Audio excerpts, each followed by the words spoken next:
Choose the best voting system for a given election. So first, what do we know? Well, we have 4 different voting systems. We have plurality, plurality with elimination, the board account, and the pairwise comparison. And we have 4 different fairness criteria: monotonicity, majority, head-to-head, and the relevant alternatives. So we got to kind of deal with this.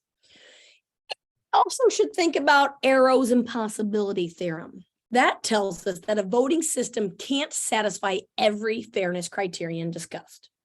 I don't know why, but it's pretty impossible. So while most voting systems will lead to fair resolutions most of the time, no method is guaranteed to always be fair. Just keep that in mind. So let's compare the 4 voting systems using this preference table.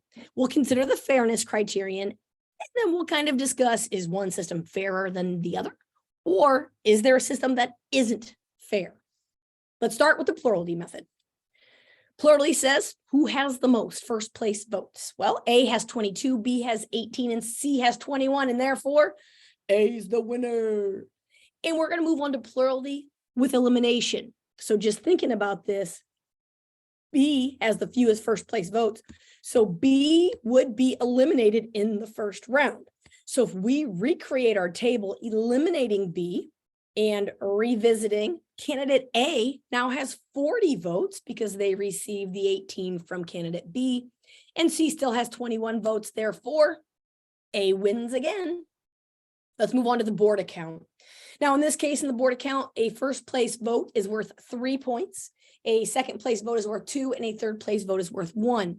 So for candidate A, we calculate the first, second, and third place point values, and we get 123 points. Candidate B receives 118 points, and candidate C ends up with 125. And therefore, C is the winner by the board account method. Then we go to pairwise comparison, where we look at head-to-head matchups. So A versus B. Well, A has 22 first place votes versus B in 39, because in the third column where C is the first place, B beats A. So B wins that head-to-head. When we look at A to C, A is the winner 3 of the 4 columns. So A is going to win 40 to 21. And when you compare B and C, well, C beats A. C beats B 3 out of the 4 times, 43 points, 43 votes to 18. So C wins. So when looking at the pairwise comparison, it's a tie. Each candidate wins 1 time. So let's look at what we know.